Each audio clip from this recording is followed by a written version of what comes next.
The most terrifying horror stories from night shift workers. There exists a threshold in human experience that occurs only during the deepest hours of night, when skeleton crews maintain civilization's essential functions while most of humanity sleeps, unaware of what moves through the darkness beyond their bedroom walls.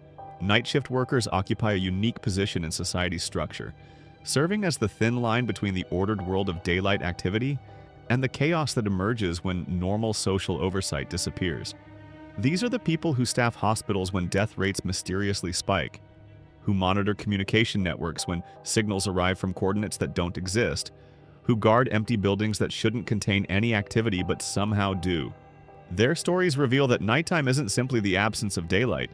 It's a different dimensional state where normal rules become optional, and entities that avoid human detection during active hours emerge to conduct business that serves purposes beyond human understanding. If you really like what we are doing here, please press that like button. Even a comment will help the channel by pushing the algorithm to show your favorite channel to others. And this helps us to summon more horror stories. Every single night. Number 5. The hospital security recordings. I worked hospital security for 8 years before the incident that made me quit overnight and move to a different state. People think hospital security is just dealing with aggressive visitors and preventing theft, but night security in a major medical facility means encountering things that medical textbooks don't acknowledge, and administrative policies pretend don't exist. The first thing you learn working hospital nights is that death doesn't follow the neat schedules that medical staff prefer. People die at 3 a.m. in ways that violate their documented medical conditions, and family members show up during visiting hours that ended 6 hours earlier, asking to see patients who were discharged weeks ago. You develop protocols for situations that shouldn't happen, but occur regularly enough to require standardized responses. My security rounds included monitoring areas that weren't technically part of my assigned territory. Sub-basement storage rooms, maintenance corridors, and wing sections that had been closed for renovation months earlier, but somehow maintained electrical activity and temperature control. The security camera system showed movement in these areas during every shift, but administrative staff insisted the sections were completely empty and secured. The first major incident occurred during my 3rd year on night security. I was reviewing surveillance footage from the previous evening when I noticed patients in hospital gowns walking through corridors in the closed wing sections. Not former patients who had returned to visit. These were individuals wearing current hospital identification bracelets, moving freely through areas that required security clearance for access. When I checked patient records, I discovered that every person visible on the surveillance footage had been pronounced dead during the previous week. Not patients who had recovered and been discharged, but individuals whose death certificates were filed with the county, whose bodies had been released to funeral homes, and whose family members had held memorial services. Yet they were clearly visible on security cameras, participating in activities that appeared to be organized medical consultations. The deceased patients were meeting with medical staff that I couldn't identify through hospital employment records, doctors and nurses wearing Mercy General uniforms but not appearing in any personnel database, conducting examinations using equipment that the hospital didn't own, following procedures that I couldn't match to any standard medical protocols. I attempted to investigate the closed wing sections during my security rounds, but discovered that my access cards didn't work on doors that hospital blueprints indicated should be part of my patrol territory. When I requested updated access permissions, administrative staff claimed the areas I was trying to enter didn't exist, and provided building schematics that showed blank space where I had observed patient activity through security cameras. The situation escalated when I began receiving direct communication from the deceased patients through the hospital's internal paging system. They would request security assistance using proper medical emergency codes, providing specific room numbers in the closed wing sections, reporting situations that required immediate response according to hospital protocols I was required to follow. When I responded to these calls, I would find the deceased patients in various states of medical distress that didn't correspond to the conditions listed on their death certificates. Individuals who had died from cardiac arrest were experiencing respiratory emergencies. Patients whose cause of death was listed as cancer were suffering from traumatic injuries that appeared fresh and actively bleeding. The medical staff treating these patients provided detailed explanations about their conditions and treatment plans. But when I attempted to verify their credentials through hospital administration, I discovered that none of them were employed by Mercy General. They weren't impersonating medical personnel. They were operating with legitimate hospital identification and access permissions that the administrative system somehow couldn't account for. My final incident occurred when a deceased patient specifically requested my assistance by name, providing information about my personal life that wasn't available through hospital employment records. She knew details about my family, my previous work experience, and even my social security number, information she used to convince me that her emergency situation required immediate security intervention. When I responded to her call, she explained that the closed wing sections weren't treating deceased patients. They were processing individuals who had died within specific parameters that made them suitable for medical research that exceeded normal hospital capabilities. The treatment they were receiving would eventually allow them to return to normal life, but only after completing procedures that required extended residence in areas that existed parallel to the regular hospital. She warned me that hospital security personnel who learned about these operations were typically recruited to join the medical staff working in the closed sections, positions that offered excellent benefits but required permanent relocation to areas that weren't accessible through normal building entry points. She suggested that my investigation had already attracted attention from administrators who were preparing to offer me a promotion that I shouldn't accept. I submitted my resignation the following morning and moved across the country within a week. But I continued receiving calls on my personal phone from deceased patients at Mercy General. Individuals who claimed they were now serving as recruitment coordinators for security personnel, whose investigative skills had identified them as suitable candidates for expanded responsibilities in the closed wing operations. According to their communications, hospitals throughout the country maintain similar programs for patients who die under conditions that make them eligible for continued medical treatment using procedures that aren't available to living patients. And security personnel who discover these operations are considered valuable additions to medical staff whose working conditions exist outside normal employment structures. I never return those calls, but I've never forgotten that woman's warning about what happens to security guards who learn too much about what hospitals really do during night shift hours when most oversight systems are offline and medical procedures can be conducted without interference from regulatory agencies that only monitor daytime operations. Number 4. The radio signal anomaly. I hosted the midnight to 6 shift at a classic rock station for 4 years before I experienced something that made me cancel my show permanently and refuse to work in radio ever again. People think late-night radio is just playing music for insomniacs and drunk college students, but working those hours means monitoring communication frequencies that carry signals from sources that official broadcasting regulations don't acknowledge. Radio stations receive hundreds of signals that aren't part of our programming schedule. Emergency broadcasts from agencies that don't identify themselves, foreign language transmissions from coordinates that don't correspond to known broadcasting facilities, and music programming that features artists who don't exist in any recording industry database. The FCC requires us to log these anomalies, but they specifically instruct us not to investigate or respond to them. My show format included taking listener calls during commercial breaks, casual conversations with people who were awake during those strange hours when normal social boundaries become relaxed, and callers share information they would never discuss during daylight programming. I developed regular listeners who would call every night, sharing stories about their lives and personal situations that often involved experiences they couldn't discuss with family or friends. The first unusual incident occurred during my second year hosting the show. I was taking calls during a normal programming segment when someone contacted the station using emergency override codes that automatically connected their call to our broadcast feed. The caller identified himself as a radio operator requesting assistance with equipment malfunction that was causing his transmissions to reach unintended destinations. The call was strange because the caller's voice was being broadcast live to our listening audience, but our technical equipment showed no incoming phone connection or radio transmission. He was somehow accessing our broadcast signal through methods that our engineering staff couldn't identify or trace, speaking directly to our listeners without using standard communication technology. He explained that his radio equipment was malfunctioning in ways that allowed his signals to reach time periods different from his actual broadcast schedule.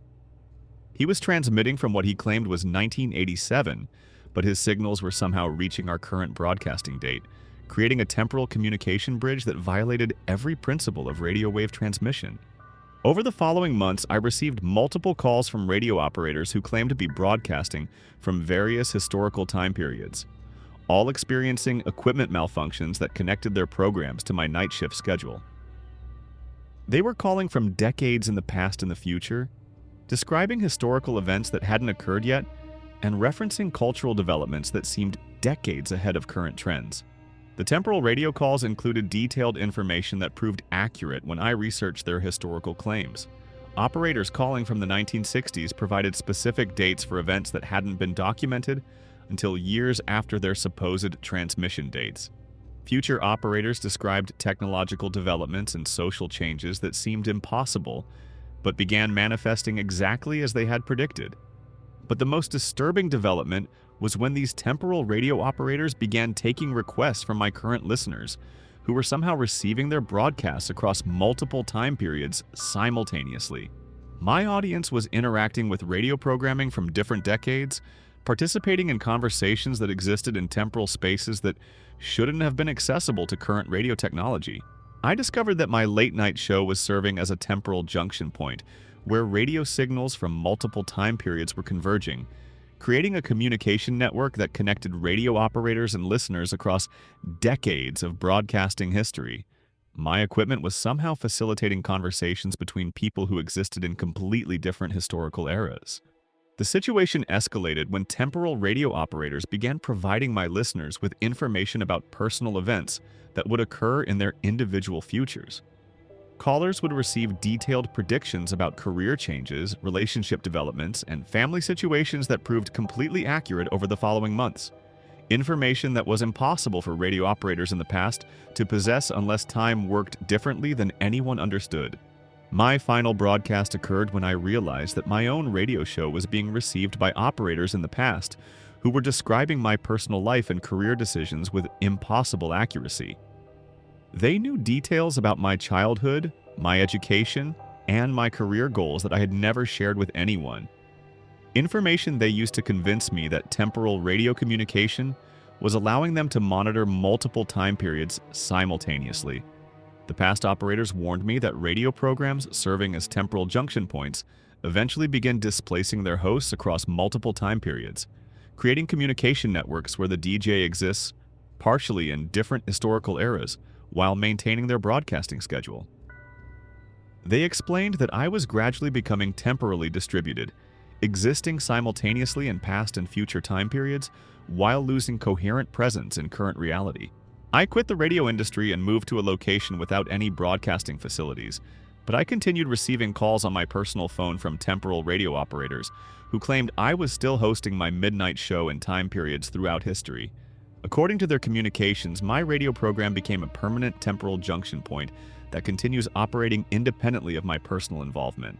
They explained that late-night radio shows that achieve temporal communication capability become self-sustaining broadcasting networks that exist across multiple historical periods simultaneously, providing communication services for radio operators and listeners who need access to information and assistance from different eras. I never confirmed whether my show was actually still broadcasting in parallel time periods, but I've never forgotten those temporal operators' warning that radio communication technology creates bridges between historical eras that remain active long after their original hosts have discontinued their involvement in broadcasting services. Number 3. The customer database. I managed the graveyard shift at a highway gas station for 6 years before I encountered customers that made me realize I was serving people who shouldn't exist according to normal travel patterns and geographical possibilities. Working overnight at a roadside facility means encountering travelers whose destinations, vehicles, and payment methods often violate basic assumptions about commerce and transportation. Gas stations located on remote highway stretches receive customers who are traveling impossible distances, driving vehicles that don't match current automotive manufacturing, and paying for fuel using currency that banks can't identify or process. Corporate policy requires us to accommodate these unusual transactions without asking questions or attempting to verify customer information that seems inconsistent with normal travel scenarios. My station was located 60 miles from the nearest city, positioned on a highway segment that primarily served long-distance truckers and travelers crossing between major metropolitan areas. During typical overnight shifts, I would serve maybe 20 customers throughout the entire night, mostly commercial drivers following predictable schedules and familiar with standard fuel purchase procedures. The first unusual customer appeared during my second year working overnight shifts. He arrived around 3 a.m. in a vehicle that appeared to be a 1950s automobile, but maintained perfect mechanical condition despite showing no signs of restoration or antique car maintenance. His clothing, speech patterns, and payment method all suggested he was traveling from a time period that predated modern gas station operations. The customer paid for fuel using currency that featured denominations and artwork I couldn't identify through standard money identification guides. When I attempted to process his payment through our cash register system, the unusual currency was somehow accepted and converted to equivalent modern values, despite our equipment lacking any program for handling historical money or foreign denomination conversion. Over the following months, I served customers who were obviously traveling from various historical time periods, driving vehicles that shouldn't exist on modern highways and purchasing fuel, using payment methods that ranged from historical currency to forms of money that appeared to be from future monetary systems that featured technology and design elements decades ahead of current standards. The temporal travelers were always pleasant and polite, but they demonstrated knowledge about my personal life and local geographical information that they shouldn't have possessed unless they had been monitoring my work schedule and community details for extended periods. They would comment on local weather patterns, recent news events, and even personal information about my family relationships. But the most disturbing aspect of these customer encounters was how they would provide detailed directions for reaching destinations that didn't exist on any road atlas or GPS navigation system. They were traveling to cities, landmarks, and geographical features that couldn't be located using standard mapping resources. Yet they would purchase specific fuel quantities based on precise distance calculations for their impossible journeys. I began documenting these unusual customer interactions, recording license plate numbers, vehicle descriptions, and payment transaction details, hoping to identify patterns that would explain how people were traveling to and from locations that didn't exist in current geographical reality. My research revealed that many customers were reporting the same non-existent destinations from different historical time periods. The situation escalated when temporal customers began requesting fuel for return trips to time periods I had documented during previous shifts. They would explain that they were completing round-trip travel schedules that included stops in multiple historical eras, using my gas station as a temporal refueling point that provided services for travelers whose journeys exceeded normal geographical boundaries. My final customer interaction occurred when someone arrived who claimed to be traveling from my own future, providing detailed information about my personal life and career decisions that would occur over the following decade.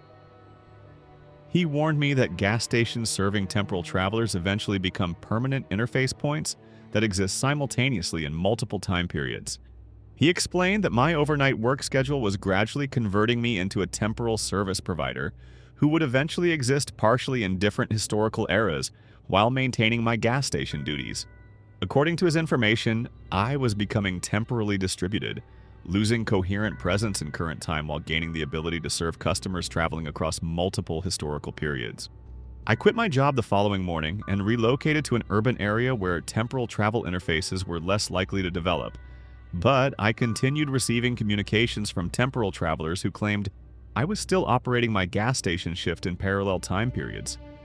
They explained that temporal service providers become permanently integrated into transportation networks that exist across multiple historical eras. According to their communications, remote highway facilities that achieve temporal customer service capability become essential infrastructure for travelers who need to cross between different historical time periods, providing fuel, supplies, and information services for people whose journeys violate normal transportation possibilities. I never confirmed whether my gas station was actually still operating in parallel time periods, but I've never forgotten that future customers' warning that overnight service work creates temporal integration that remains active long after original employees have discontinued their involvement in serving travelers whose destinations exist beyond current geographical reality. Number 2, the building configuration. I worked overnight janitorial services at a downtown office building for 5 years before I discovered that the facility I was supposed to clean contained architectural features that changed configuration between shifts, creating spaces that shouldn't exist according to building blueprints and engineering specifications. Serving as night custodial staff means maintaining buildings when normal occupancy oversight is offline, and structural anomalies can manifest without interference from daytime management systems. Office buildings during night shift hours operate according to different rules than their daytime configurations. Elevator systems access floors that aren't listed in building directories. Security cameras monitor areas that building schematics indicate should be blank space. And electrical systems provide power to room sections that maintenance records claim were permanently disconnected years earlier. My janitorial responsibilities included cleaning 37 floors of office space, following specific protocols that ensured all areas were maintained according to corporate cleanliness standards before daytime employees arrived for normal business operations. The company provided detailed service checklists that included room numbers, square footage calculations, and supply requirements for areas throughout the building. The first architectural anomaly occurred during my second month working the overnight shift. I accessed floor 18 for routine cleaning and discovered additional office suites that weren't included in my service checklist. These rooms contained furniture, equipment, and personal items that suggested active business operations, but building occupancy records indicated that floor 18 maintained only 12 office suites rather than the 26 rooms I was expected to clean. When I contacted building management for updated cleaning instructions, they provided revised service checklists that included the additional office suites, along with detailed information about their occupants and specific cleaning requirements. According to management, these areas had always been part of the building and were somehow missing from my original cleaning documentation due to administrative errors. Over the following months, I discovered that building configuration changed regularly between shifts, with floors gaining new room sections, corridor alignments, and architectural features that hadn't existed during previous cleaning cycles. My service checklists were continuously updated to reflect building changes that created additional commercial space without any construction activity or renovation projects. The architectural modifications weren't random building alterations, but systematic expansions that increased available office space while maintaining the external building appearance and structural integrity that city planning regulations required for commercial operations. The building was somehow growing internally while remaining within its original foundation footprint and height restrictions. But the most disturbing aspect of these configuration changes was how the additional office suites were occupied by businesses that weren't listed in building tenant directories or registered with local commercial licensing agencies. These companies maintained active operations, employed staff, and conducted business activities that generated revenue streams, yet they didn't exist in any official business records.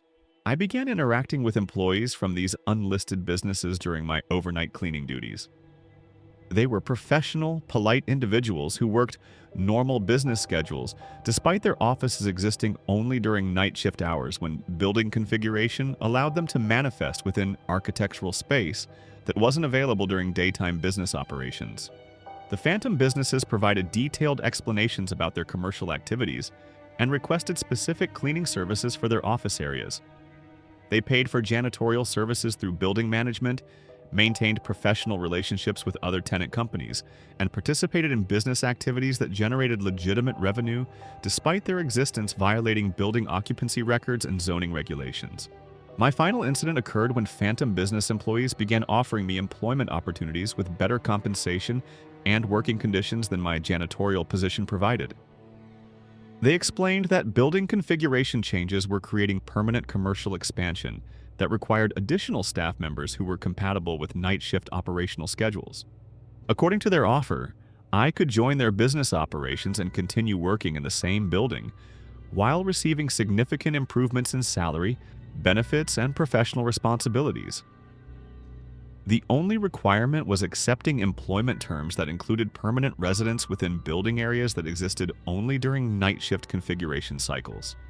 They warned me that janitorial staff who worked in buildings with architectural anomalies eventually became integrated into the phantom business operations, either through direct recruitment or gradual dimensional displacement, that resulted in permanent residence within building sections that existed parallel to normal commercial space. I declined their employment offer and submitted my resignation the following morning, but I continued receiving communications from phantom business employees who claimed I was still providing janitorial services in parallel building configurations. According to their information, my cleaning duties had been distributed across multiple architectural versions of the same building. They explained that commercial buildings with night shift configuration capability develop permanent architectural expansion that provides business opportunities for companies whose operations exceed normal real estate limitations. These phantom businesses serve as interfaces between normal commercial activity and economic systems that operate according to different rules than standard corporate structures. I never returned to commercial janitorial work, but I've never forgotten those phantom employees' explanation that office buildings create architectural opportunities for businesses that need to operate beyond normal commercial real estate constraints and regulatory oversight systems. Number 1, the emergency call protocol. I worked the overnight emergency dispatch shift for 7 years before I received a call that made me realize I was handling communications from sources that violated every assumption about emergency response protocols and geographical service boundaries. Emergency dispatchers receive calls that exceed normal crisis response capabilities, originating from locations that don't exist, and reporting situations that require intervention from agencies that aren't part of standard emergency services. Emergency dispatch during night shift hours means processing calls that can't be verified through normal protocol confirmation systems. Callers report emergencies in locations that GPS coordinates can't identify, request assistance from agencies that aren't listed in emergency response directories, and describe situations that exceed the capabilities of police, fire, and medical services that operate within legal jurisdictions. My dispatch position required handling all incoming emergency calls for a county service area that included 3 major cities and approximately 40 smaller communities. Our communications center provided emergency response coordination for police departments, fire companies, emergency medical services, and various specialized agencies that manage specific types of crisis situations throughout our coverage region. The first unusual emergency call occurred during my second year working overnight dispatch. A caller reported a traffic accident involving multiple fatalities at intersection coordinates that didn't correspond to any location within our service area. When I attempted to verify the location through our geographical database, I discovered that the coordinates placed the accident at a non-existent intersection between highways that didn't connect in our region. However, our dispatch system automatically generated emergency response protocols for the reported accident, assigning police, fire, and medical units to respond to the impossible location. When I contacted the assigned response teams, they confirmed receiving dispatch instructions and reported that they were en route to address the traffic emergency at coordinates they could locate through their navigation systems. Over the following months, I received increasingly frequent emergency calls reporting crisis situations at locations that couldn't exist within our geographical service boundaries. Callers would provide specific addresses, intersection descriptions, and landmark references for emergency scenes that weren't part of our county territory. Yet our dispatch system would generate appropriate response protocols and assign available emergency units to handle these impossible calls. The emergency responders dispatched to these calls would confirm arrival at the reported locations and provide detailed updates about their crisis intervention activities. They would describe accident scenes, medical emergencies, and criminal situations that required standard emergency response procedures, but they were operating at locations that didn't exist according to geographical reality. But the most disturbing aspect of these impossible emergency calls was how callers would provide accurate information about emergency situations occurring simultaneously in our actual service area. They would report crisis details about real accidents, medical emergencies, and criminal activities that our legitimate emergency responders were handling, as if they possessed comprehensive surveillance capabilities covering our entire county region. The impossible callers were monitoring emergency situations throughout our actual service area and providing detailed updates about response activities, resource allocation, and crisis outcomes that proved completely accurate when verified through our official emergency response teams. They had access to information that exceeded our internal communication capabilities. I began documenting these anomalous emergency calls, comparing caller information with actual emergency response activities to identify patterns that would explain how people were reporting crisis situations from locations that didn't exist while maintaining accurate knowledge about legitimate emergency situations throughout our service region. My research revealed that impossible emergency callers were providing coordination services that improved our actual emergency response effectiveness. Their preliminary crisis reports allowed us to dispatch appropriate resources more efficiently, and their ongoing situation updates helped optimize resource deployment for crisis situations that required complex multi-agency coordination. The situation escalated when impossible emergency callers began requesting specific emergency response modifications that exceeded our standard protocol authority, but proved essential for managing crisis situations that developed beyond normal emergency service capabilities. They were providing tactical guidance for emergency responses that required intervention methods not covered in standard training curricula. My final emergency call occurred when someone contacted our dispatch center, claiming to be calling from my own future, providing detailed information about an emergency situation that would require my personal involvement as both dispatcher and emergency responder. According to the caller, I would eventually become integrated into emergency response systems that operated beyond geographical limitations and temporal boundaries. The caller warned me that emergency dispatchers who handle impossible calls gradually become distributed across multiple emergency response networks that exist parallel to normal emergency services. They explained that I was becoming temporally and geographically displaced, maintaining dispatcher responsibilities for crisis situations that existed beyond current emergency response boundaries.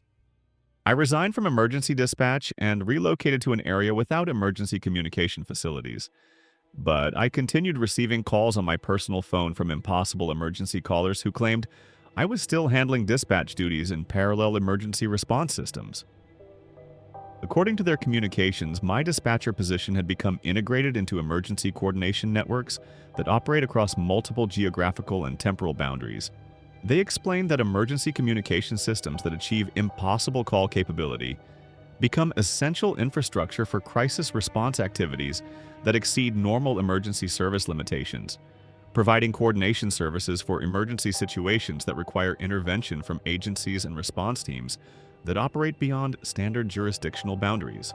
I never confirmed whether my dispatch duties were actually continuing in parallel emergency response systems, but I've never forgotten that future caller's explanation that emergency communication creates integration opportunities for dispatchers whose services become essential for crisis situations that exist beyond current emergency response capabilities and geographical service boundaries. These accounts reveal that night shift work serves as the interface between normal reality and supernatural management systems that operate beyond human oversight. Night workers discover that essential services function more effectively through collaboration with entities that provide resources, knowledge, and capabilities that exceed purely human limitations. The supernatural partnerships aren't exploitation. They're advancement opportunities into operational networks that serve both human and non-human populations, while offering career development that exceeds normal employment possibilities. Night workers become essential infrastructure for systems that make civilization more effective than purely human management could achieve. But once integrated into these supernatural operations, return to normal employment becomes impossible because the workers have gained access to resources and knowledge that violate the limitations that define human professional development. They become permanently distributed across multiple operational networks that exist beyond current reality boundaries. Thank you for watching. If you enjoyed this dark journey, hit the like button and subscribe. New horror documentaries every single night here on TrumbleDreams.